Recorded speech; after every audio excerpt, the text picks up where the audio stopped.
166th episode of CloudFocus Weekly for the last week of January 2014. This episode is titled Sell Low. CloudFocus Weekly is brought to you by The Permissioner. Permission sets made easy. Mass assign and revoke permission sets free on the App Exchange. Search for The Permissioner and get it done. That's me not reading copy, by the way. My name is Jason, and joining me... Way to wing it. Joining me for the 166th time on this glorious podcast, now in our mobile studio. Mobile studio. It's Justin. Justin, how you doing today? I'm doing good, thank you. We are in our mobile studio with a beautiful view of New York City. Fantastic view. Otherwise known as your apartment. True. So we might hear from your cat soon enough. I think he's going to stay away. Our podcast brought to you by Justin's cat. All right, well, we do have some things to talk about, although surprisingly we're not going to mention the blog post, although by mentioning the blog post I guess I just did, because all of our blog posts for the last 2 weeks and I think the next 2 weeks are all about Spring 14, and we are not yet ready to do our Spring 14 edition of the podcast. Right. So I have finally started playing around in a pre-release org. Okay. But it was a professional edition one. I don't recall that ever really being the case, so I couldn't do a lot of the things I kind of wanted to try and play around with. There was some fun stuff in there, though. We'll get to that later. We're going to get that in separate. So if you're looking for your Spring 14 release notes podcast, turn it off. You've already downloaded it. You've done everything we wanted you to do. And come back next week. When you might actually get what you want. Or the week after. We'll see. Yeah, because the dates are out now, and some of them are into March. Really? For some of the pods. Someone asked me, she's like, when am I going to spring? And I'm like, well, let me check. I thought it was going to be in February, and nope, March 14th for her. Wow. NA15. NA15, March 14th. That's out there. Yeah, I thought it was going to be sooner. Well, we do have some news. We have Google selling Motorola. Yeah. We have Beats goes streaming, because we love to talk about If I could beatbox, I would right now. But I can't.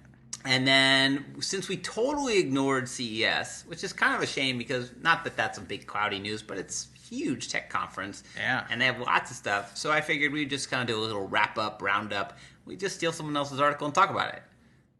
So Sure. I have the 5 trends for CES that we will then talk about. I loved CES when I went my one time. Your one time, yes. And then we will talk about, then we'll make our CloudFocus app picks of the week. And we are both apps, I guess. Well, no, mine's not an app. Mine's an app. Mine's an app. All right. So let's kick off with Google. This is, I think, yesterday. Google sells Motorola unit that they bought just, I think, was it 2 years ago? 2 or 3 years back. They bought for a cool, I think, $12 billion, and they just sold it for $2.91 billion to Lenovo, the makers of what used to be the ThinkPad, the IBM ThinkPads. They spun off to Lenovo. Right. So this definitely hit the news, and the instant reaction I heard across the board was they're getting out, they sold out, they lost money. There's a sentence in one of these articles. It's like, the deal marks one of the worst investments in Google's history. Come on, they lost all, just under 10 billion. That's all? Yeah, just under. I don't see how this didn't work. I kind of just don't get it. Like, how could they not put these pieces together, right? With Google and Motorola, from what I remember, and now I could be wrong, I remember Motorola buying up Good, the technology that allows you to connect enterprise class, right, Exchange servers to iPhones, for example, or so you can kind of circumvent the BlackBerry, if you will. So you've got this phone hardware maker with technology that connects enterprise class communication services to the phone, to the hardware. Then you've got this company, Google, who has an enterprise email service that they want to get into more enterprises with, and has a phone operating system. How did they not make this work? Yeah, I mean, it just seems so ridiculous. It's Google plexing.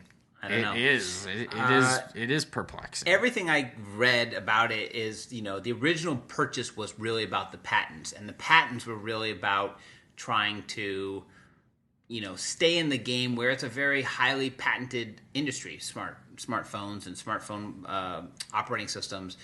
Obviously Apple has billions, Samsung has them, and so I think this was sort of, my understanding was Google's way of sort of getting into the game, buying patents, and being able to kind of play in the patent game, but it didn't really work. They still ended up in patent fights, with everybody. But they kept the patents. Yeah. That's the thing. But the patents didn't get sold. But it never worked as a strategy. And I just don't see how they didn't put all the pieces together of the technology that they purchased and the brand that they purchased. Like, Motorola is a real deal brand. Like, when you think about it, they were there in the beginning of mobile, and yeah, you know what? Let me talk to you about another brand I think you're gonna like. Don't. Palm. Well, that was a great mobile brand. They dominated the market. Yeah, but where are they now? Well, they're nowhere. How about HP? They're HP. What about the one that starts with an N? It's like not a Nexus. It's a Ericsson, Sony Ericsson, but it's not the Ericsson. It's the other one. Anyway, I just more of I guess I wish I would just have to sit down with someone at Google to say, what are you doing? They're all over the place. They're buying things like Nest, robotic firms. They sell off this. It just, sometimes you just wonder, like, is this run by people with just no sense of, like, what happened yesterday is to happen tomorrow? You look at some companies, especially in the cloud computing space, although, actually, I have interesting news we can add to our thing, into our agenda. Like, Amazon's now talking about going and building retail stores to sell Kindles, right? Because they're like, listen, we can sell more. People can walk in and touch a device, aka what Apple did. Then we can sell more. Now, the computer industry is littered with people trying to build stores and failing. Almost everybody has failed at building their own store. Dell, HP, Microsoft. I'm just trying to think of others, but almost everybody's tried this, and almost everybody's failed. Apple's the one who's built a very specific thing. Amazon, I could see, okay, you've got a set of products, you've got a name brand. I don't know what's going to draw me to the Amazon store, because everything I buy from Amazon is really because I don't want to go to a store. It's like, right. I don't go to stores. I literally I'm going, so side note, I won tickets to go to the Super Bowl, and I'm going to the Super Bowl on Sunday, and I need like a bigger, heavier coat. And my wife's like, go to a store and try on coats. I'm like, no, I'm an internet guy. I'm like, quick, send me coats. So I bought 2 coats on Amazon, and I'll send back one. That's because I didn't know if I want the style or the color or whatever. So I bought 2 different types. Because, it's in this day and age, it's easy. You get a coat, you look at it, you try it on, you send it back. You've talked about the Trunk Club, right? This series where they send you clothes. So it's interesting. I just sometimes these companies, I wonder, it's like, do they have nowhere else to grow, and they just feel like, well, the only place we have to go is like the moon, so we might as well start selling moon rocks. It's like, well, no, how about just do what you do and do it better? You led us down the path of Amazon, and they're going to start that Sunday delivery stuff. Remember we talked about that? That they were going to pay they were going to pay the U.S. I think they're going to start doing it, and they're going to do something else that's really interesting with what they know about you as a person. Yep. They know a lot about your buying patterns and stuff like that. Yep. They're going to start shipping things in advance of you buying it closer to you. Yeah, I heard about this. Did you hear about that? Yeah. Pre-shipping.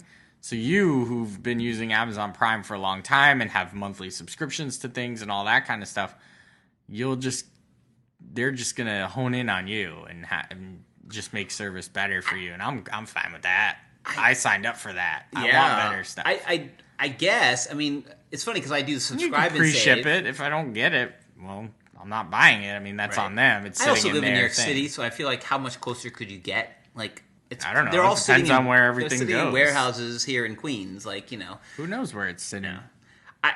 That's stunning. It kind of reminds me of, and I'm reading a book. We can make this a reading corner. No, so please don't. What's going through Arkus now is The Power of Habit by Charles. Is that really going through? It Arkus? is, because 2 of us have read it, and you're the only one because you don't read. Well, there's not like 3 people at Arkus, so it's not really everybody going else is through gonna be Arkus. made to read it. Oh, Anyway, everyone else can be my made wife to read stuff. it. I read it. That's good. Yeah. Good for you guys. So Charles Duhigg. Do you have good habits now? No, I'm going to tell you a story. Right. So he talks about the original Target. So this is a great book. I'm like halfway through it, but it is a great book. How do you know? You're only halfway through. It's great enough. It's 51%. How do you know how it ends? What if it ends really bad? It doesn't end. It's not one of those books that ends. Oh. It's a bunch of stories. It just keeps going? Yeah. So he talks a lot about the Target back in the day when they were collecting data on people and how they came up with algorithms that could tell when women were pregnant, before they basically told anybody in their life. And they would start to send them stuff because they knew if they got pregnant women to come in and be a Target customer, that whatever. And so it's funny that like we're talking about like, oh, Amazon knows you and they're going to ship stuff close to you. And like Target's like, yeah, I did that 10 years ago, and I knew that. And they upset people. Now, of course, jokingly enough, here comes Target, who got hacked for like 2 million of their accounts. So a lot of people know you're pregnant, I guess. Again, going back to the Google thing, sometimes I get business. I'm a business major. I graduated from college as a business major. But sometimes I just look at these businesses. I'm like, what are you thinking? What's the piece? And I'd love to have someone sitting behind and go, well, you see, what we're doing is we're going to strategize here and we're going to do this and do that. And I go, oh, okay, I get it. But from the outsider's point of view and someone who studies a company, I just don't get it. You? I said I don't get it. I don't know how they didn't make it work. It seems like that marriage should have worked. Company that makes phones, well-known brand, with enterprise technology that connects with your enterprise technology, and you can put your operating system on the phone. Like, it just seems to Google work. Wanted to get into the hand market. They started getting into making I don't understand it. I actually think that Google has and this is just off the cuff, and if you work for Google, sorry, but I feel like they have the way that they run their business is very just sort of people doing what they want. Like, it's a lot of the way they do product development. And I feel like that goes all the way to the top, and it kind of makes them a company that just doesn't really have a strategy. They kind of just run in these little areas, and they're successful. So you can't say, hey, they're not successful. But sometimes you're just going to do weird things, and if it doesn't work out, well, we got another $12 billion that we can spend somewhere else. All right. That's true. Speaking of $12 billion that you can spend somewhere else, the next one up is about Beats. Beats. So Beats by Dr. Dre, which is a brand started by, he sold earphones. It's earphones, but it wasn't really started. He's kind of like the face. But are there beats that have nothing to do with Dr. Dre? No, it's Beats by Dre. Yeah. But Dre's like, maybe he had something to do with it, but really he's like the licensed figurehead for branding purposes to give it a little bit of punch. But it was started by some like music executives.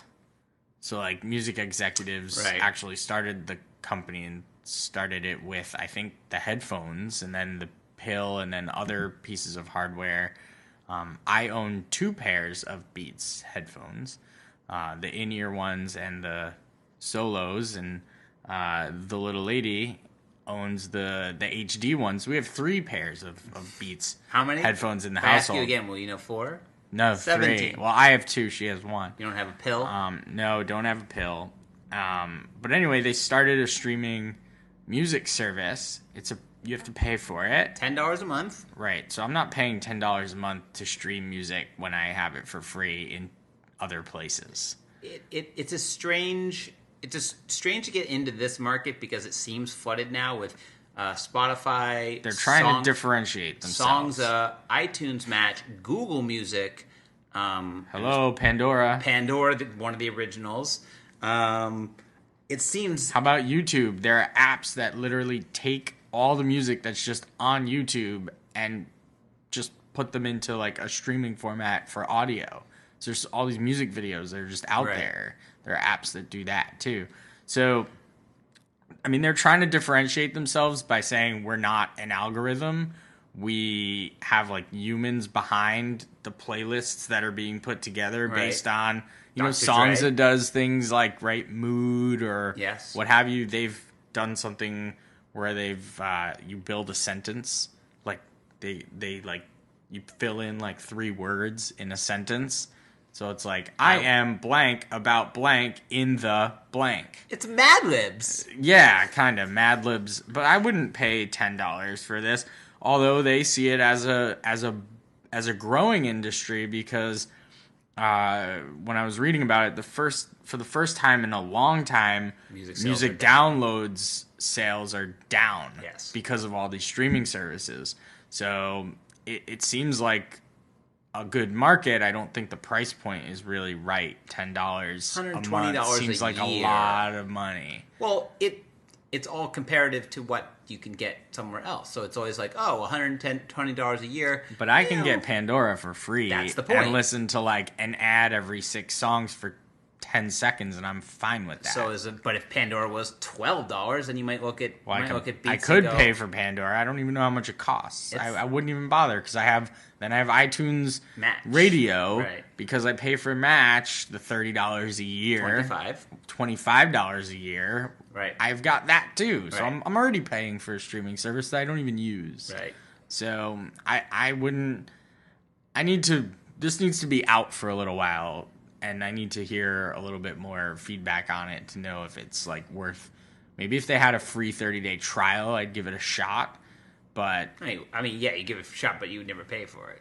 No, because I've been using Pandora for 6-7 years now. It does know what I want to listen to based on its algorithm. Sorry, Beats by Dre, but like based on me thumbs upping and thumbs downing and throwing band names and songs at it for 7 years, it knows what I want to listen to. It's pretty good at it, actually.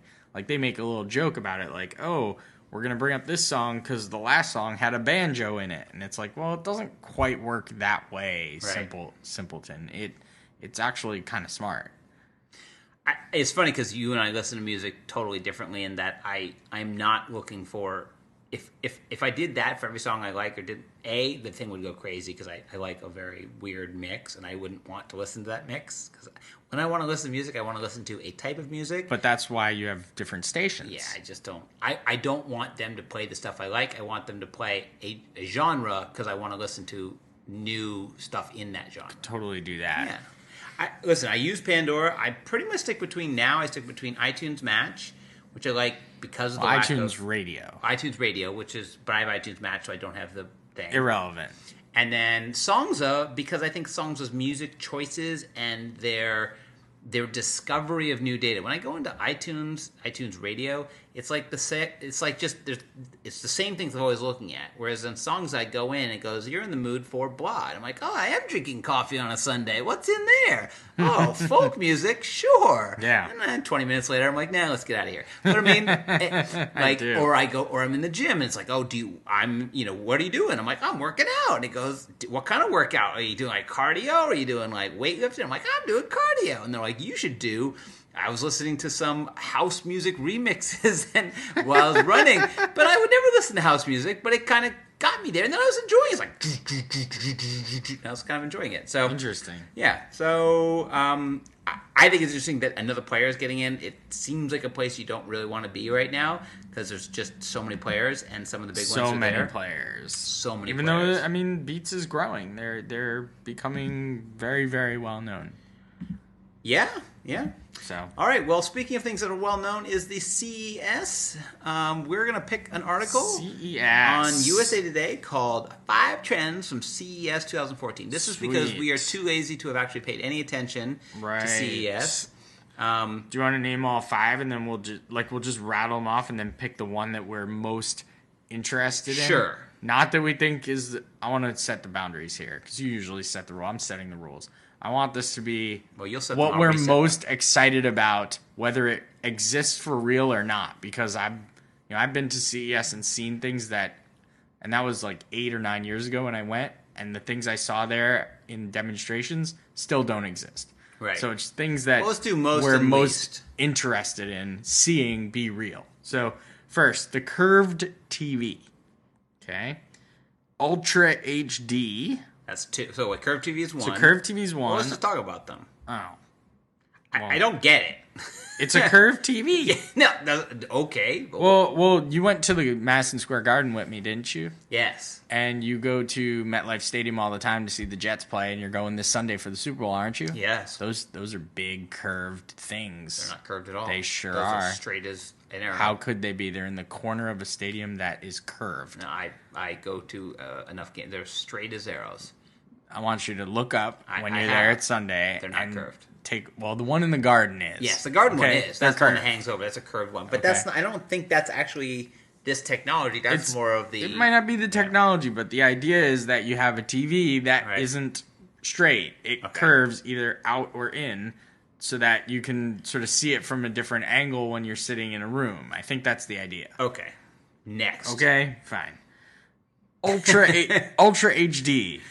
So why don't you take this one? Since I think you know about this one, right? Well, 4K. Yeah, they call it 4K, 4K TV, and it's basically they call it 4K because if you have 1080p, right, which is the resolution of a HD, this is 4 times that, so 4K. So 4 times 1,000 is 4,000, so it's 4K.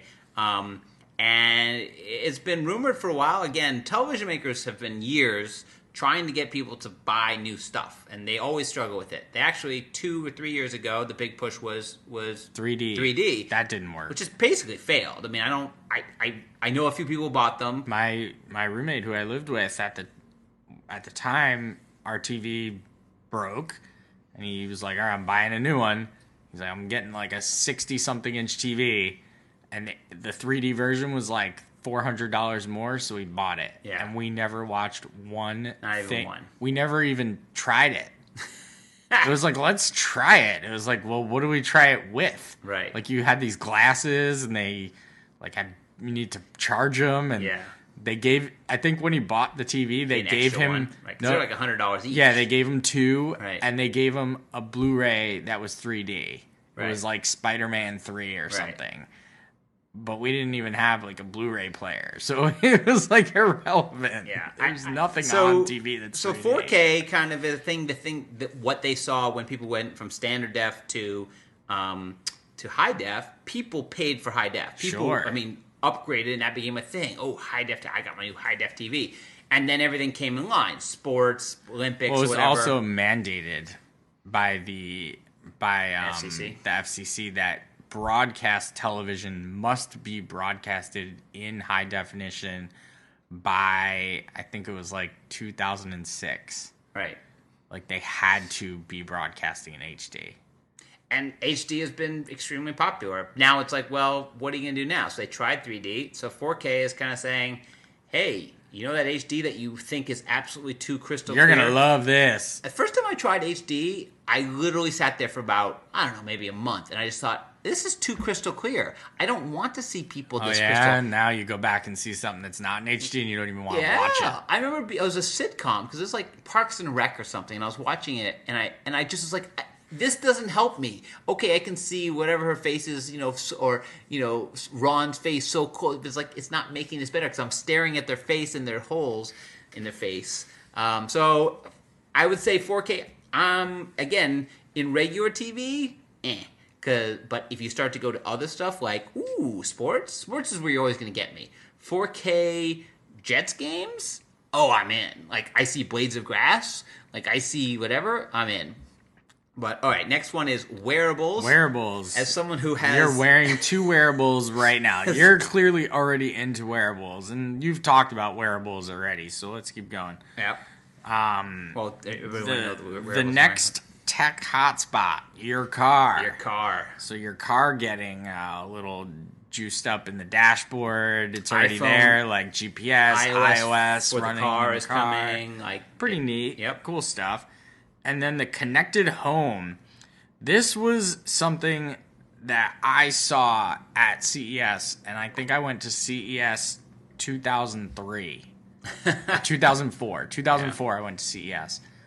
And it was like LG was showing a demonstration of like the networked home, and they played out this whole scenario. They built out like a living room and a kitchen, and then a front yard and a garage on the floor. It was enormous, and they had a phone, and they're like, imagine a world where you could, with your phone, do this, and they'd click a button, and the sprinklers would go on, and they'd click another button, and the garage door would open, and it'd be like from an LG phone, right? Right.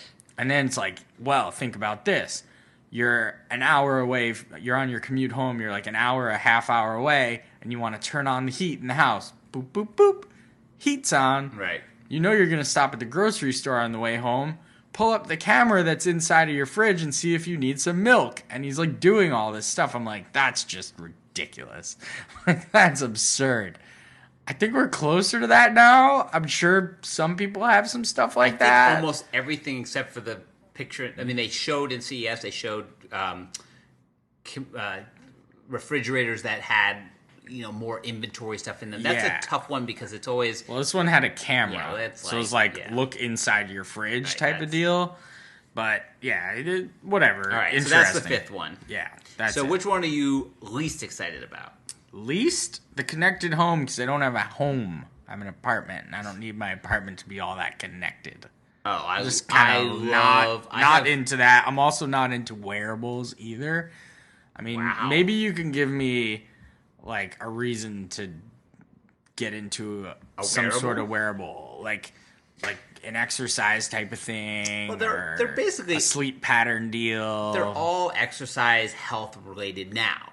Right now. Yeah. They're going to be going in other directions, but I think because that's a huge industry and people are always trying to figure out how to lose weight or how to be more healthy. I'm fascinated by them because I think it's your health and how you stay healthy is something that's sort of difficult to always measure, and there's parts of your health that you don't quite understand. And so what I like about the wearables, and I wear, I guess I have three. I have the Pebble smartwatch, which is a wearable, talks to my phone, whatever. That's kind of whatever. I wear, when I go to the gym, I wear this thing, which I was going to make my pick of the week, but I won't make my pick of the week.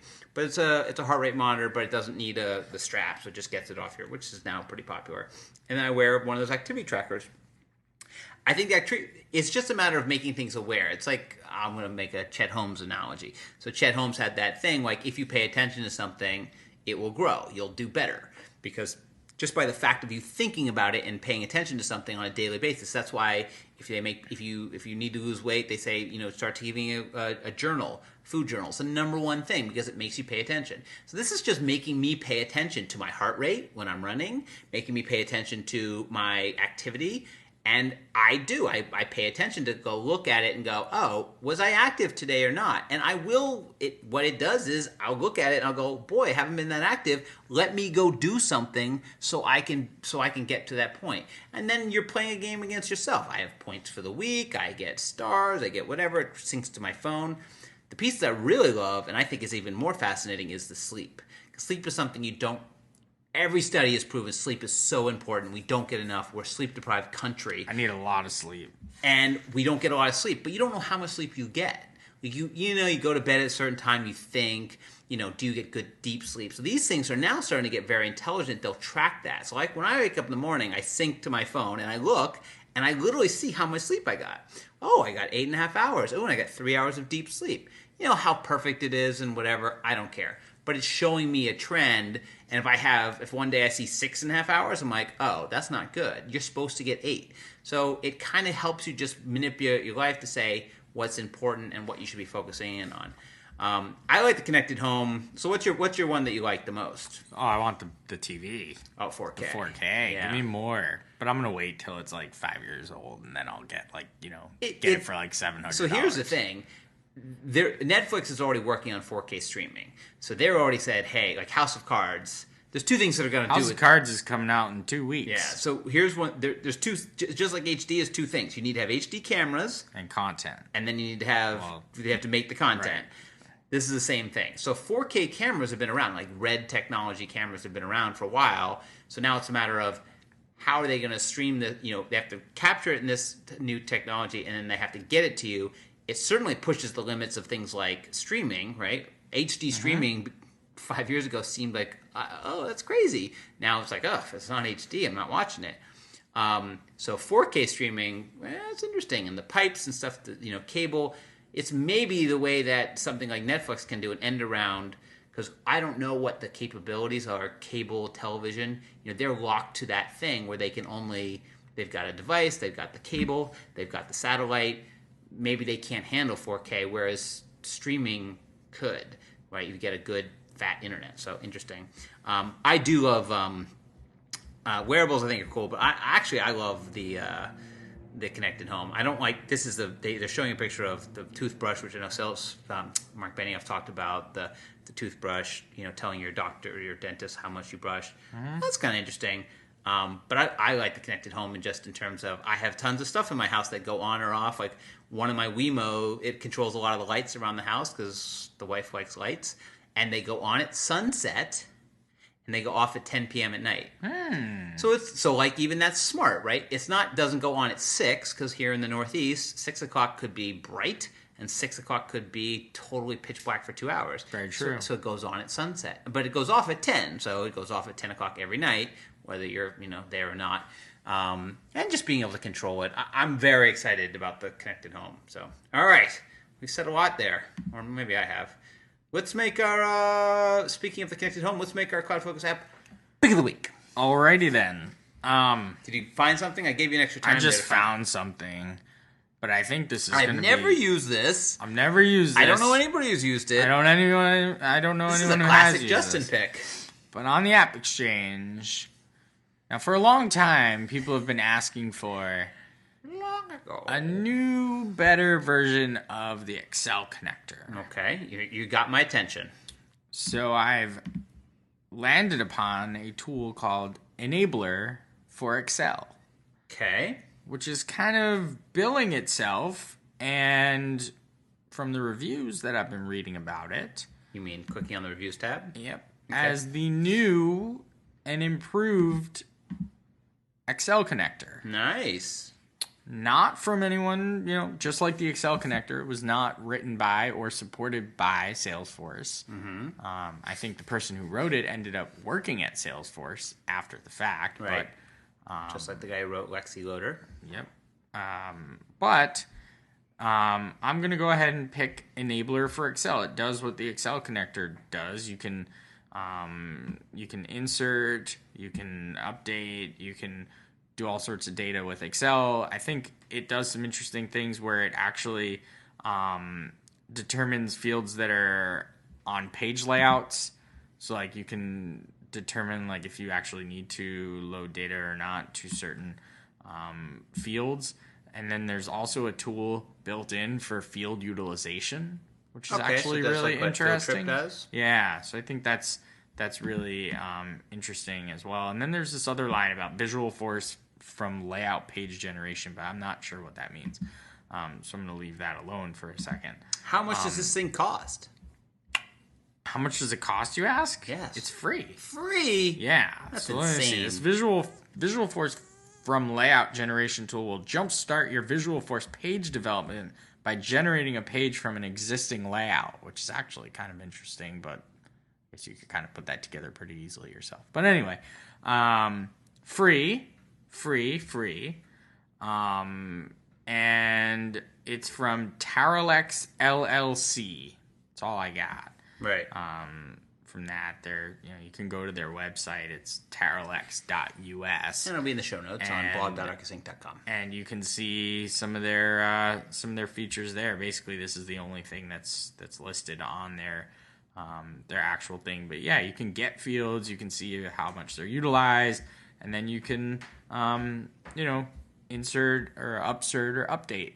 Nice. Via Excel. I can't a wait new plugin. It is Windows only. Windows only. Yeah, so gotta get your... Sorry for those who are Mac users. I don't think Excel plugins work on Macs. That's why. Might not. The architecture in Mac Excel might not be the same as Windows version. So Windows XP, Windows 7, Windows 8, 8.1, and Excel 07 and up. Try it out. Let me know. I want to know. Awesome. I don't have Excel on my... You don't? On my Windows Really? version. No, I do not. Oh, sorry. All right, so I'm going to make a pick. I think this is one of my 500 million. I said I could make a pick pretty much every week based on my Kickstarters. I fund more Kickstarters. In fact, I'm wearing one now, so one of these is a Kickstarter. Actually, both my wearables are Kickstarter, although this might be Indiegogo. Whatever. I'm wearing 2 wearables that are Kickstarters. I love doing Kickstarters. There's something about it, feeling like you're in the first round, and yet you get something at the end of it. So, this one was one I saw, and it's not something I really had a need, but it was something just sort of cool. It's called Automatic, and it is a device. It's 2 pieces. It's a device that plugs into every car since 1996. It's a little computer chippy thing, and it plugs into that port that your dealer uses to see if your engine's okay. So it plugs in that port, and then it has Bluetooth 4, so the low frequency Bluetooth, and then it connects up to your phone. So okay, great. So it can read your computer engine, and then it can communicate with your phone. Well, what can it do beyond that? Well, one is it can track things about your car. It can track, one of the things is it can track where you parked, because it'll tell you exactly where by a GPS, tell you where your car is parked. It can also track your driving. So one of the things that they're saying is it'll save you gas or pay for itself, because it'll track certain things that they know will use more gas. So like rough braking or speeding or rapid acceleration. When I installed it, I forgot to turn it off, turn off the beeping. So it'll actually beep at you like when you go over 70 miles an hour or if you brake too much. But all that information then syncs back to your phone and then keeps your trips. So it'll tell you how far you went, where you went. It shows you, just like a run tracker, it'll show you exactly on a map. It'll keep every trip you went on. And as well give you the timeline and tell you how much you spent in gas on that trip. Ooh, that's an interesting one. So it's kind of neat. It has an automatic crash detector. It can actually through your phone, if you get in a crash, it can then notify 911. I don't need OnStar anymore? This is above 9. So this is called Crash Alert. Automatic can detect many types of serious crashes using the link's built-in accelerometer. Agents from Automatic report the situation to local authorities to get you help in an emergency, and they know where you are. So that's kind of cool. And it can read your engine light statuses. So if you have an engine light that comes on, like engine light, you don't know what it is, this thing will, since it's talking to your engine, it will tell you what it is. It can tell you what the problem is and look it up and tell you on the phone. So it'll say, oh, that means this. Because usually it just is like engine light. And you're like, I don't know what that means. So it's kind of, it's cool. It's got some kind of pieces to it. I've only used it a little bit. We used it for a bit. It was beeping at me because I was going over 70. You were speeding. You can turn that off. I actually went to turn it off, and then I decided not to. But it was a Kickstarter project. It's called Automatic. But more interesting enough, they just announced that that there's an update to it that turns it into an iBeacon. So an Apple iBeacon. It's now becomes its own little iBeacon. I'm trying to figure out exactly what that. So explain that. Right. I'm gonna put you on the spot because Yeah, you said it, which you should know. I should so know. now you have to explain that to the world. So an iBeacon in what's this iBeacon? What does this do? What gonna do I say- get that's out what of I'm it? What do I get out of this? So an iBeacon is really considered something.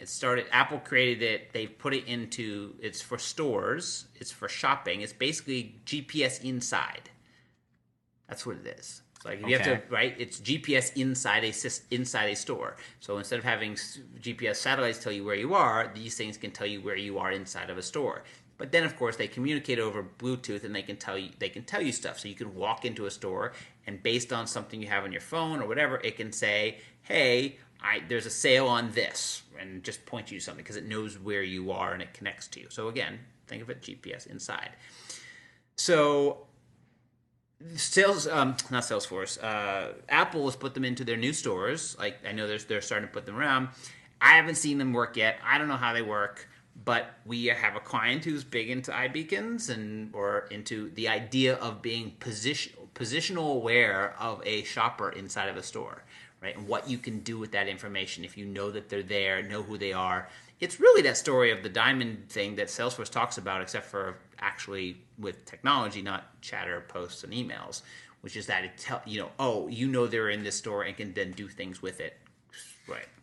So for Automatic, they've now become a beacon. Here's what they say. I'm just going to read this. Automatic was able to implement Apple's iBeacon through a software update, which effectively turned the device into what company says is the largest deployment of iBeacon transmitters in the world. What this means for existing Automatic owners is not a great deal immediately, though the company says the update improves the connectivity between iPhone and device, making capturing the car's data more reliable. What it hopes to achieve with this technology is a system whereby users can securely identify themselves and their vehicles to particular service providers. Filling up and leaving a gas station, for example, would automatically detect the amount and pump and take the funds from your credit card. Parking meters could monitor how long you've occupied space for, and it could well make toll booths a thing of the past. So it's sort of turning your car into a secure iBeacon. Anyway, so that's my pick. It's $99. It was Kickstarter. I don't remember how much I paid on Kickstarter. It is pretty cool. I've tested a few times, but again, I love the information. I love being able to, to know how well I'm doing on something, and you can tell in a score. It'll say, oh, you're going at this. You've got a 97 driving score. You probably have like a 2. Just saying. Maybe less than that. Less. Might be negative. That's my pick of the week. All right, we'll close down the CloudFocus app pick of the week and CloudFocus Weekly for this week. You can follow us on Just Edelstein, Jason and Matt with Arkus Inc. on Twitter. We're on Facebook.com/Arkus Inc. You want to follow us there. We're in the Dreamforce Portal group. We're in the Success Community group. We have our own chatter groups in those communities. We're on the LinkedIn. We're on the Google+. And please, please, please go to iTunes, subscribe there, and leave us a review. I think we should start mentioning that at the beginning of the podcast, because right now people have turned it off completely. Yeah, no one's listening anymore. No one's listening at all, so we can say anything. I could even say my nickname, not my real name, and no one will even know that. No. They didn't even pay attention. No. So this is Justin and Jason saying until next week, enjoy those cloudy days.